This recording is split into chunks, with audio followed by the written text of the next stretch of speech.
ಅಸ್ಸಲಾಮು ಅಲೈಕುಮ್. Hi friends, ಹೇಗಿದ್ದೀರಾ?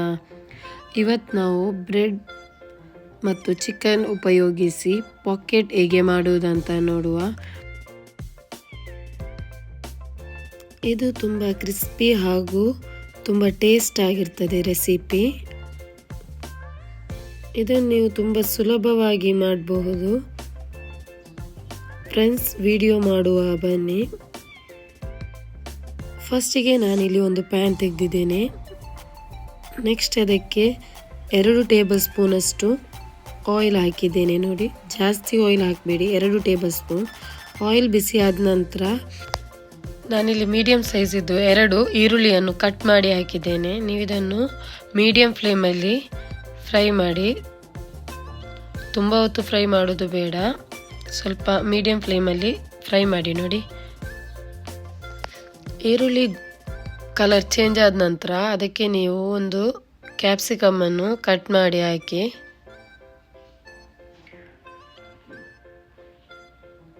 ಒಂದರಿಂದ 2 ನಿಮಿಷ ಇದನ್ನು ಫ್ರೈ ಮಾಡಿ, ಅಂದರೆ ಅದರ ಸ್ಮೆಲ್ ಹೋಗಬೇಕು, ಹಸಿರು ಸ್ಮೆಲ್ ಹೋಗಬೇಕು ಕ್ಯಾಪ್ಸಿಕಮ್ ಇದು. ನೆಕ್ಸ್ಟ್ ಇದಕ್ಕೆ ನಾನು 1 ಟೀ ಸ್ಪೂನಷ್ಟು ಉಪ್ಪನ್ನು ಹಾಕಿದ್ದೇನೆ. ನೋಡಿ, ನೆಕ್ಸ್ಟ್ ಇಲ್ಲಿ ನಾನು 1 ಟೀ ಸ್ಪೂನ್ ಚಿಲ್ಲಿ ಫ್ಲೇಕ್ಸನ್ನು ಹಾಕ್ತಾ ಇದ್ದೇನೆ. 1 ಟೀ ಸ್ಪೂನ್ ಬ್ಲ್ಯಾಕ್ ಪೆಪ್ಪರ್, ಕರಿಮೆಣಸಿನ ಹುಡಿಯನ್ನು ಹಾಕಿದ್ದೇನೆ. ನೆಕ್ಸ್ಟ್ 1 ಗ್ರೀನ್ ಚಿಲ್ಲಿಯನ್ನು ಚಾಪ್ ಮಾಡಿ ಹಾಕಿದ್ದೇನೆ. ಸ್ವಲ್ಪ ಕೊತ್ತಂಬರಿ ಹುಡಿ, 1 ಟೀ ಸ್ಪೂನ್ ಸೋಂಪು,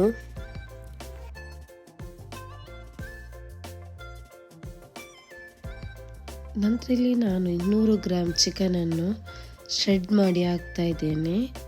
ಚಿಕ್ಕದಾಗಿ ಕಟ್ ಮಾಡಿ ಹಾಕಿದ್ದೇನೆ. ನೋಡಿ, ಎಲ್ಲವನ್ನು ಒಟ್ಟಿಗೆ ಫ್ರೈ ಮಾಡಿ, ನೆಕ್ಸ್ಟ್ ನಾನು ಇದಕ್ಕೆ ಇಲ್ಲಿ ಸ್ವಲ್ಪ ಕೊತ್ತಂಬರಿ ಸೊಪ್ಪನ್ನು ಹಾಕ್ತಾ ಇದ್ದೇನೆ. ನೋಡಿ, ಇದನ್ನೆಲ್ಲ ಒಮ್ಮೆ ಚೆನ್ನಾಗಿ ಮಿಕ್ಸ್ ಮಾಡಿ, ನೆಕ್ಸ್ಟ್ ನಾನಿಲ್ಲಿ 1 ಟೇಬಲ್ ಸ್ಪೂನಷ್ಟು ವಿನೆಗರನ್ನು ಹಾಕಿದ್ದೇನೆ. ನಂತರ 2 ಟೇಬಲ್ ಸ್ಪೂನಷ್ಟು ಮಯೋನಸ್ ಹಾಕಿದ್ದೇನೆ. ಇದನ್ನೆಲ್ಲ ಒಮ್ಮೆ ಚೆನ್ನಾಗಿ ಮಿಕ್ಸ್ ಮಾಡಿ, ನೆಕ್ಸ್ಟ್ ಇಲ್ಲಿ ನಾನು 1 ಪೊಟೆಟೊವನ್ನು ಚೆನ್ನಾಗಿ ಸ್ಮ್ಯಾಶ್ ಮಾಡಿ ಹಾಕಿದ್ದೇನೆ. ನೋಡಿ, ಇದನ್ನು ಬೇಕಾದರೆ ಹಾಕ್ಬೋದು, ಇಲ್ಲದಿದ್ದರೆ ನೀವು ಸ್ಕಿಪ್ ಮಾಡಿ. ಇದು ಹಾಕಿದರೂ ತಿನ್ನಲಿಕ್ಕೆ ತುಂಬ ಟೇಸ್ಟ್ ಆಗಿರ್ತದೆ, ಸೊ ಅದಕ್ಕೆ ನಾನು ಹಾಕಿದ್ದೇನೆ. ನಿಮಗೆ ಬೇಕಾದರೆ ನೀವು ಹಾಕಿ, ಇಲ್ಲದಿದ್ದರೆ ಸ್ಕಿಪ್ ಮಾಡಿ. ಓಕೆ, ಇನ್ನು ಅದನ್ನು ಕೋಟಿಂಗ್ ಮಾಡಲಿಕ್ಕೆ ಒಂದು ಬೌಲಲ್ಲಿ ನಾನು 1/4 ಕಪ್ಪಷ್ಟು ಮೈದಾ ತೆಗೆದಿದ್ದೇನೆ. ನೀವು ಬೇಕಾದರೆ ಸ್ವಲ್ಪ ಕಾರ್ನ್ಫ್ಲವರ್ ಮತ್ತು ಮೈದಾ ಮಿಕ್ಸ್ ಮಾಡಿ ಹಾಕ್ಬೋದು. ನಾನಿಲ್ಲಿ ಖಾಲಿ ಮೈದಾವನ್ನು ತೆಗೆದಿದ್ದೇನೆ. ಸ್ವಲ್ಪ ಉಪ್ಪು ಹಾಕಿದ್ದೇನೆ. ನೋಡಿ, ನೆಕ್ಸ್ಟ್ ಇಲ್ಲಿ ಚಿಲ್ಲಿ ಫ್ಲೇಕ್ಸ್ ಹಾಕಿದ್ದೇನೆ 1 ಟೀ ಸ್ಪೂನಷ್ಟು. ಇನ್ನು ಸ್ವಲ್ಪ ನೀರು ಹಾಕಿ ಚೆನ್ನಾಗಿ ಇದನ್ನೆಲ್ಲ ಒಟ್ಟಿಗೆ ಮಿಕ್ಸ್ ಮಾಡುವ. ಲಮ್ಸ್ ಏನಿರಬಾರ್ದು, ಚೆನ್ನಾಗಿ ಒಮ್ಮೆ ಮಿಕ್ಸ್ ಮಾಡಿದನ್ನು.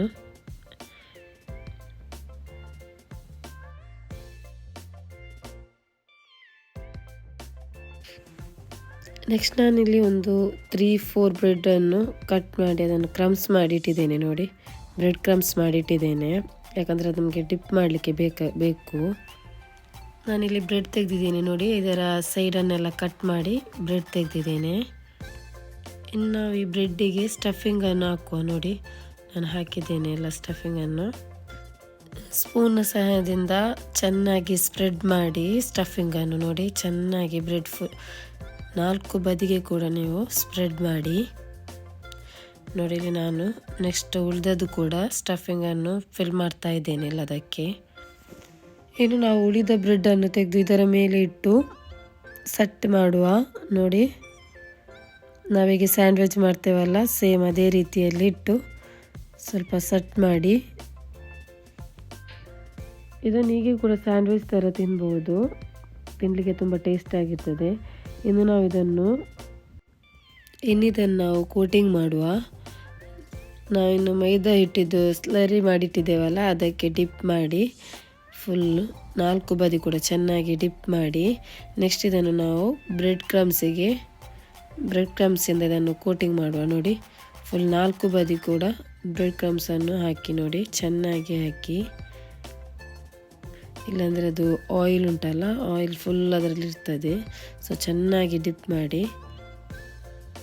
ಪುನೊಮ್ಮೆ ಬೇಕಾದರೆ ನೀವು ಈಗ ಒಂದೇ ಸಲ ಹಾಕಿದರೂ ಸಾಕಾಗ್ತದೆ. ನಾನಿಲ್ಲಿ ಪುನಃ ಇದು ಮಾಡಿದ್ದೇನೆ ನೋಡಿ, ಡಿಪ್ ಮಾಡಿ ಬ್ರೆಡ್ ಕ್ರಮ್ಸಿಂದ ಪುನಃ ಕೋಟ್ ಮಾಡಿದ್ದೇನೆ. ಚೆನ್ನಾಗಿ ಹೀಗೆ ಕೋಟಿಂಗ್ ಮಾಡಿ, ಹೀಗೆ ಉಳಿದದ್ದೆಲ್ಲವನ್ನು ಕೋಟಿಂಗ್ ಮಾಡುವ ನಾವು.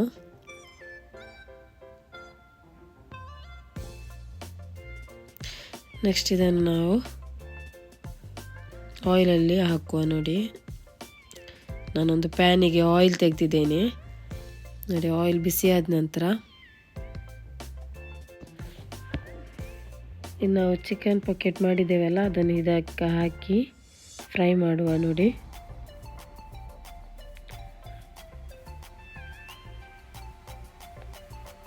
ಚೆನ್ನಾಗಿ ಫ್ರೈ ಮಾಡಿ ಗೋಲ್ಡನ್ ಬ್ರೌನ್ ಬರೋ ತನಕ ನೋಡಿ.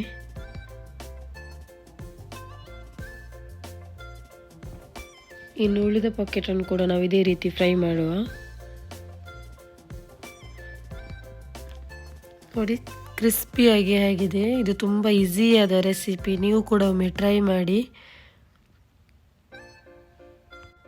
ಇದು ಮಕ್ಕಳಿಗೆ ಕೂಡ ತುಂಬ ಇಷ್ಟ ಆಗ್ತದೆ. ನೋಡಿ, ಒಮ್ಮೆ ನೀವು ಕೂಡ ಟ್ರೈ ಮಾಡಿ, ಕಮೆಂಟ್ಸಲ್ಲಿ ತಿಳಿಸಿ ಹೇಗೆ ಆಗಿದೆ ಅಂತ. ಸೊ ಫ್ರೆಂಡ್ಸ್, ನಿಮಗೆ ನನ್ನ ವಿಡಿಯೋ ಲೈಕ್ ಆಗಿದ್ದರೆ ಶೇರ್ ಮಾಡಿ, ಸಬ್ಸ್ಕ್ರೈಬ್ ಮಾಡೋದು ಮರೆಯಬೇಡಿ.